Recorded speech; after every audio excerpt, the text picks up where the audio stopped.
Mi nombre es Javier Castrodeza, soy catedrático de Medicina Preventiva y Salud Pública y jefe de servicio de Medicina Preventiva en el Hospital Clínico Universitario de Valladolid. También he sido el responsable de la Secretaría General del Ministerio de Sanidad, Servicios Sociales e Igualdad. He elaborado un trabajo que se titula Análisis de situación y futuro de las estrategias de diagnóstico precoz del cáncer de cervix en España, con la colaboración inestimable de la doctora Camino Prada.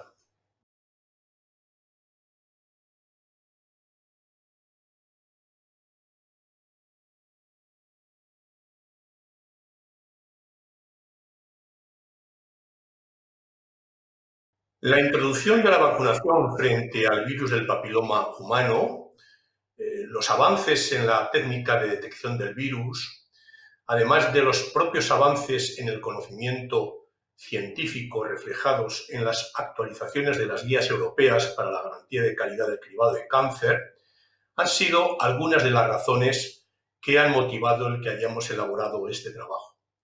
Además, en el año 2019, hace 2 años, se establece una orden del Ministerio de Sanidad para incluir el programa de cribado de cáncer de cervix como un programa de cribado de base poblacional.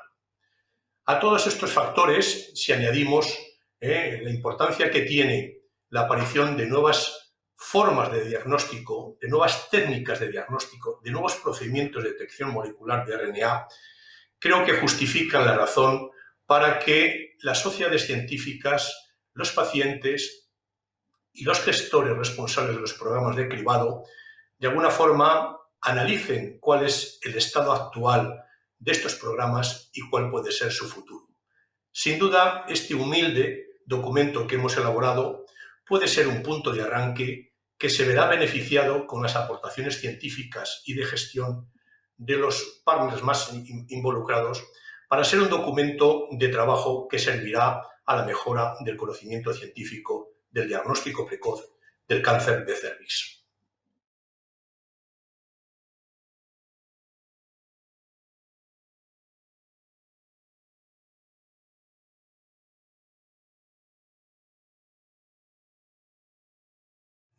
Los cribados de cáncer de cervix se introducen en España entre la década de los años 80 y 90, en la gran mayoría de las comunidades autónomas, de forma oportunista, con una gestión que no implicaba una invitación expresa, ¿no? Esto ha ido evolucionando afortunadamente y en el momento actual las comunidades autónomas están en diferentes estadios de migración hacia una nueva estrategia de cribado. Y para ello están siguiendo modelos y etapas no necesariamente homogéneas entre las comunidades autónomas. Por tanto, existen muchas diferencias entre cada una de ellas. Los programas de cribado poblacional hay que subrayar que son más efectivos, equitativos y eficientes. Y el cribado oportunista, sin quererlo, penaliza la equidad. ¿Por qué? Porque la mujer no acude a consulta, que la mujer que no acude a consulta no es cribada, ¿no? Tiende a sobreutilizar el recurso de la población con alta frecuencia del sistema sanitario y difícilmente alcanza coberturas suficientes. Por lo tanto, el beneficio de los programas de cribado poblacional es mayor que el alcanzado por los oportunistas.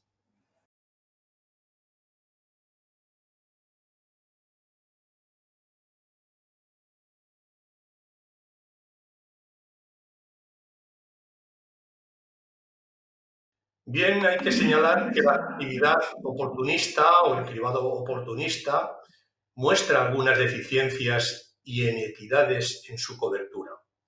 Se sabe que aproximadamente cerca casi de un 60% de las neoplasias cervicales recaen en mujeres sin cribado previo o con cribado previo inadecuado. Sin duda que a medida que se vayan implantando las nuevas estrategias de cribado en el modelo de cribado poblacional, todas las actividades que se planifiquen, que se coordinen, que se monitoricen y que se evalúen van a lograr alcanzar o van a dibujar un marco de mejora continua de la calidad de estos programas y, por lo tanto, garantizarán más los principios de eficiencia y de equidad.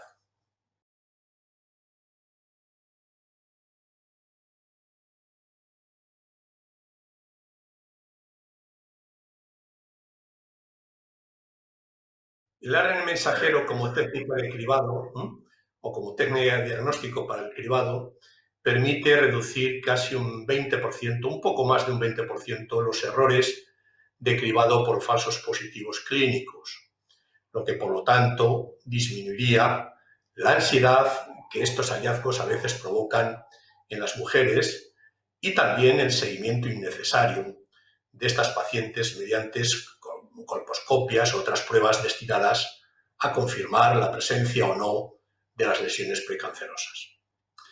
Hay algunos modelos de simulación, modelos de investigación, que han observado que el primer año tras implementar o implantar el programa de cribado en mujeres, en todas las mujeres entre 25 y 64 años, se evitarían casi 190.000 colposcopias y más de 400.000 citologías líquidas.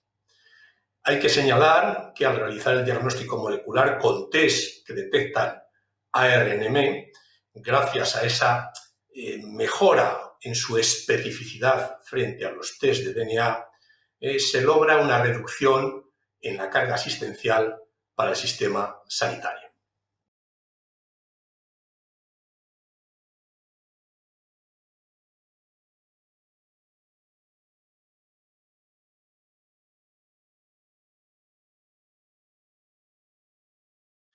Hay diferentes estudios que han demostrado que la sensibilidad de ambos tipos de técnicas para la detección de lesiones preneoplásicas y neoplásicas de cáncer de cervix es equivalente, pero mientras que las pruebas de ADN detectan solo la presencia del virus basada en la detección del virus, la basada en la detección del ARNM es capaz de identificar la persistencia de una infección causada por el virus del papiloma humano, consiguiendo así una mayor especificidad. Por lo tanto, tenemos similares sensibilidades, pero mejor especificidad por parte de las pruebas de ARN mensajero.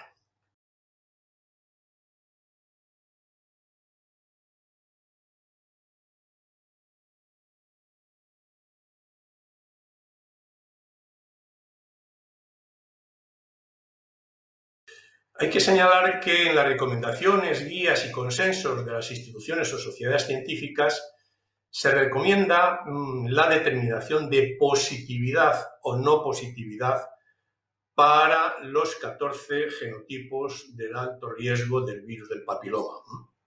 Esta es la conclusión como respuesta a esta pregunta.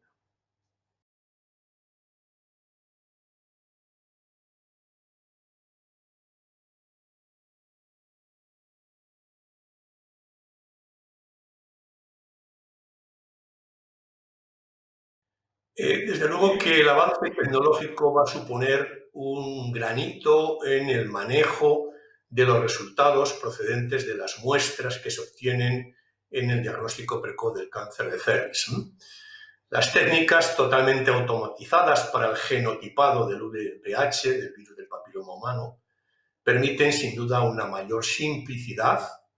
Se pueden procesar mucha más cantidad de muestras en menos tiempo y sobre todo se evitan errores humanos y en suma va a haber una mayor calidad y reducción de los costes. Por lo tanto, es preciso integrar toda la información relacionada con los programas de cribado en un programa informático que sin duda ha de estar ligado a la historia clínica electrónica del paciente con el fin, de la paciente, con el fin de garantizar la continuidad asistencial.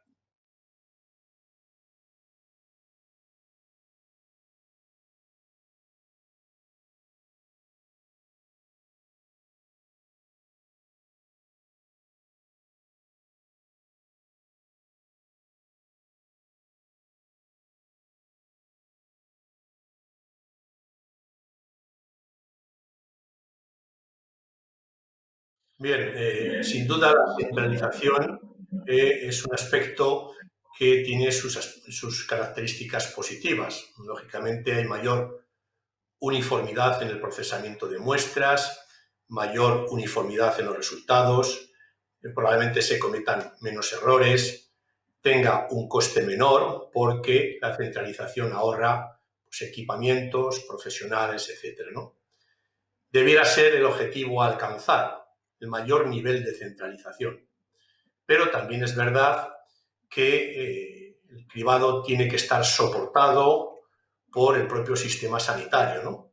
Y el propio sistema sanitario tiene sus características, que a veces no están relacionados con la palabra de centralización. Distintos hospitales, distintas provincias, distintos centros, que hacen de alguna forma, digamos, dificultan de alguna forma el proceso de centralización. Podríamos decir que el óptimo a alcanzar es la centralización, al menos de todas las lecturas de las muestras y de la citología. Cuando hablo de muestras hablo de VPH y citologías. Y sin duda esto tiene que ser un aspecto fundamental para alcanzar la efectividad. Pero también quiero insistir que entre lo ideal y lo real no hay que olvidar la realidad de nuestro sistema sanitario.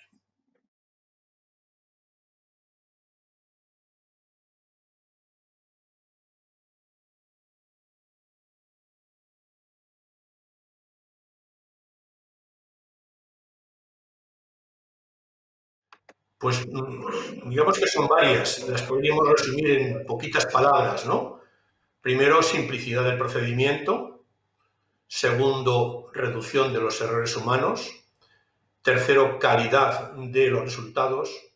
Y en suma, reducción de los costes para lograr probablemente una mayor satisfacción de los profesionales y especialmente de las pacientes o de las personas usuarias de este diagnóstico precoz.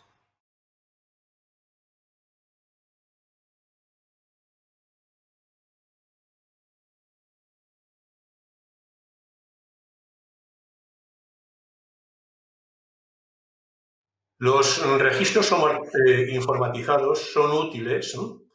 Porque aportan una información valiosa siempre y cuando estén integrados y vuelquen su información en la historia clínica, por poner un ejemplo, la historia clínica electrónica.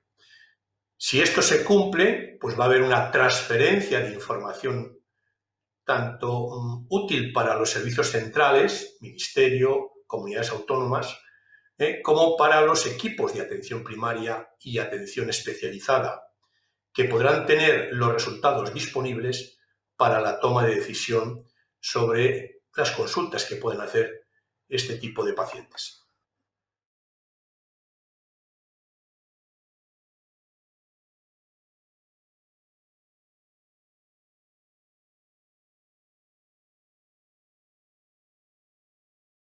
Bien, este es probablemente uno de los temas más novedosos que tiene, desde mi punto de vista, el diagnóstico precoz o la forma del diagnóstico precoz del cáncer de cervix, ¿no? La autotoma se ha utilizado en algunos países y me consta que en España están tomando algunas iniciativas algunas comunidades autónomas. El objetivo de la autotoma fundamentalmente es incrementar la cobertura, reducir los costes, hacer, digamos, más próximo el procedimiento del diagnóstico. Pero también tiene sus desventajas, ¿no? Disminuye claramente el contacto directo entre el paciente y el médico y también da lugar probablemente a interpretaciones erróneas. Creo que a medida que se vayan evaluando las experiencias piloto que se están produciendo en algunas comunidades autónomas españolas, yo creo que podremos ir valorando el alcance real de esta estrategia como estrategia para una mayor captación de mujeres en los programas o para un mayor, digamos, mayor nivel de participación en el seguimiento de estos programas.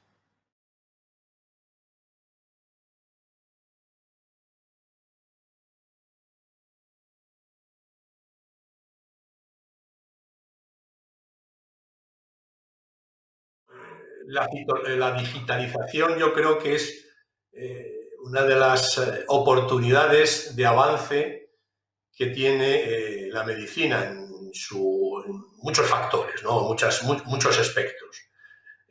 Todo lo que representa el Big Data en medicina pues va a ser, yo lo digo alguna vez, como una fuente de financiación a futuro del propio Sistema Nacional de Salud. Pero centrado en la pregunta de la digitalización de la citología, yo creo que para los patólogos podríamos sintetizar que va a suponer rapidez, precisión y seguridad de todos los resultados. Sin duda, la inteligencia artificial con imágenes digitales avanzadas va a permitir diagnósticos mucho más precisos y, en suma, cada vez vamos a hacer una medicina, incluso en el diagnóstico, de tipo personalizado, que va a beneficiar a los pacientes.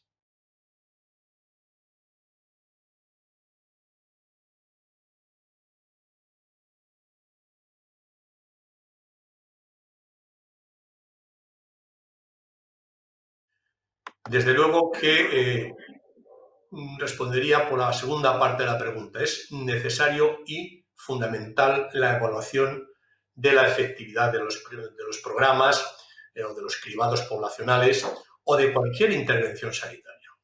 Tal vez nuestro sistema o nuestras actuaciones adolecen un poco de evaluaciones. Si no hay evaluación, no hay feedback que nos diga qué cosas estamos haciendo bien, qué cosas podemos hacer todavía mejor y qué cosas no estamos haciendo bien, ¿no?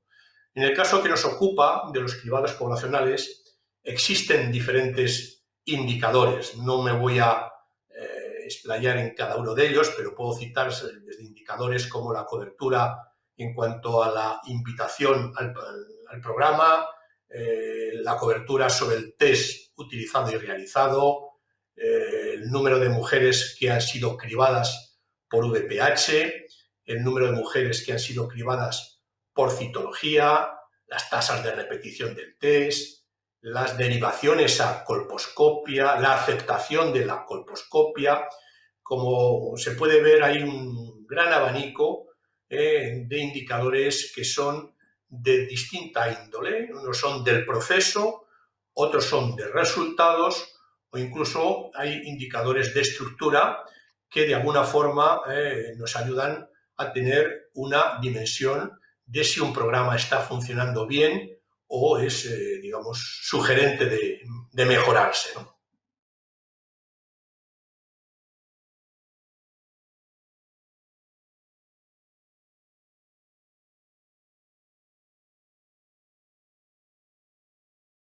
Este trabajo que hemos elaborado aporta una serie de conclusiones que, sin duda, y esa es nuestra esperanza, van a poder servir para que avancemos en la confección futura de los programas de diagnóstico precoz del cáncer de cervix que se lleven a cabo en nuestro país.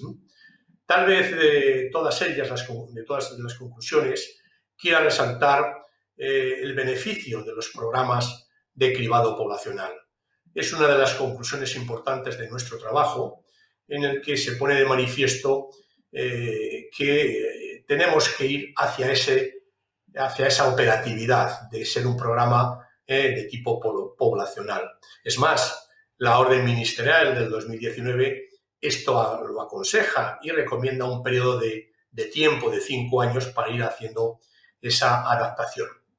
Otras conclusiones que hemos incorporado en nuestro estudio son pues, las referentes a los análisis de coste-efectividad sobre los aspectos tanto de las pruebas diagnósticas que se pueden utilizar como en la estrategia de centralización o no centralización del tipo de programas. Resaltar que las técnicas de ARN mensajero, en nuestra opinión, aportan mayor especificidad, teniendo una sensibilidad equivalente a las pruebas de ADN, ¿no? Por lo tanto, creo que este es uno de los escenarios también a tener en cuenta. El debate muchas veces se ha planteado entre centralización o no centralización de la lectura y de las estrategias del programa. Es verdad que cuanto más centralizados estén los programas, mejor, ¿no? Se cometen menos errores, digamos, es hasta más eficiente la inversión. Pero también es verdad que nuestro sistema sanitario tiene las características que tiene y estos programas tienen su utilidad si quedan o se ponen íntegramente implicados con la labor asistencial. Tal vez haya que dar un giro en la medida que podamos de que la parte de los programas dependan de un escenario que a veces no en todas las comunidades está bien conectado con la parte asistencial. Por un lado está la salud pública, y yo soy especialista en salud pública, pero a veces no están bien implicados los sistemas de comunicación. Se tiene que hacer un esfuerzo para que la información procedente de un programa rápidamente esté a disposición de las tareas asistenciales. Y esto nos lleva a otra de las conclusiones que tiene nuestro trabajo, y es la trascendencia de la digitalización y de la información que quede perfectamente integrada en los sistemas sanitarios que utilizan las comunidades autónomas para que los profesionales la utilicen para la toma de decisiones con sus pacientes. Creo que estas pueden ser, grosso modo, las conclusiones que para un mayor detalle ustedes pueden, de alguna forma, leer en nuestro trabajo que tenemos preparado, ¿no? Yo creo que es un trabajo que sin duda tendrá debilidades, y ahí estamos, digamos, abiertos a cualquier sugerencia que nos quieran hacer, pero que ha pretendido ser una recopilación del estado de situación, como decíamos en el título, del diagnóstico precoz del cáncer de cuello de útero en nuestro país, después de que hayan transcurrido incluso más de 40 años del inicio de este tipo de estrategias.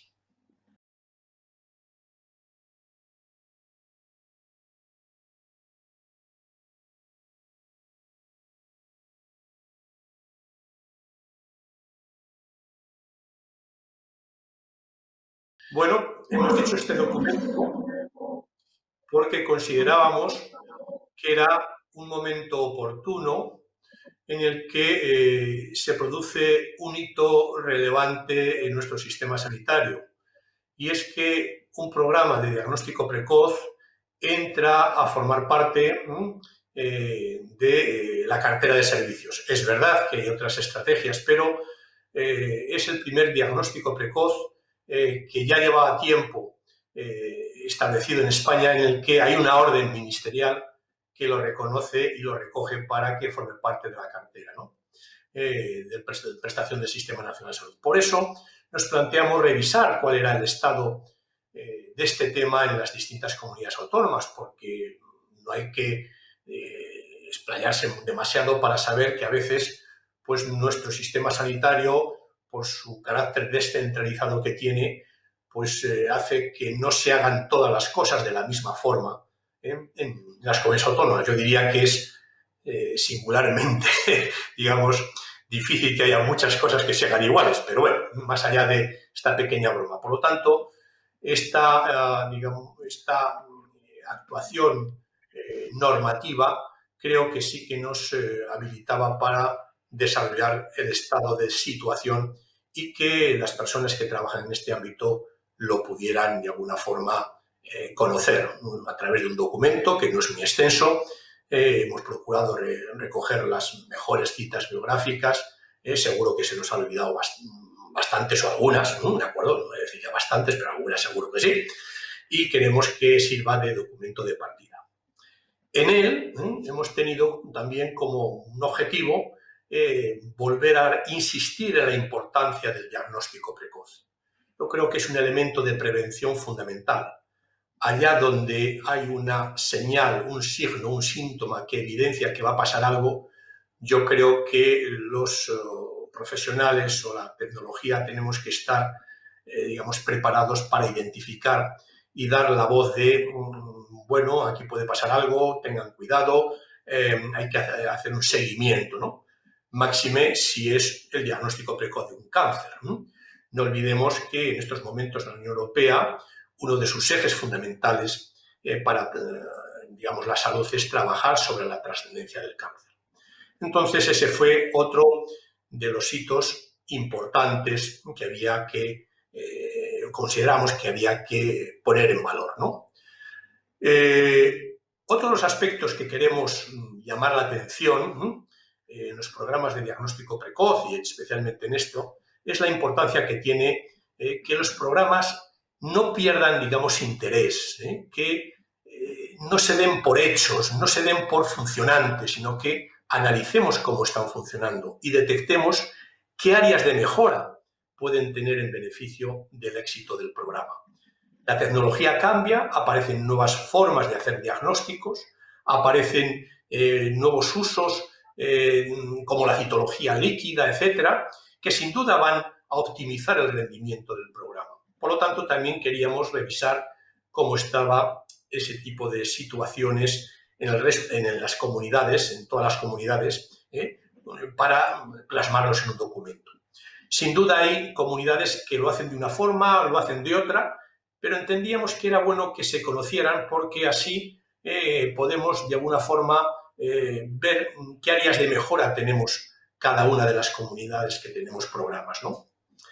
Y por último, éramos conscientes, cuando lo estábamos terminando, que sin duda, bueno, pues el tema del coronavirus, pues iba a traer como consecuencia una afectación de los programas que se vienen haciendo. Y de hecho ha sido así, ¿no? Y sí que con este documento que hoy presentamos o que estamos presentando en sociedad, sí que queremos llamar la atención sobre la necesidad de volver al funcionamiento normal de este tipo de programas. Yo creo que estos podrían ser, en resumen, algunas de las razones que nos llevaron a construir este documento, que como ustedes pueden entender, pues es una humilde aportación de dos profesionales, la doctora Camino Prada y que les habla, para que, bueno, pues tengan un punto de referencia y sean críticos con el documento y ayudemos a mejorar el diagnóstico precoz.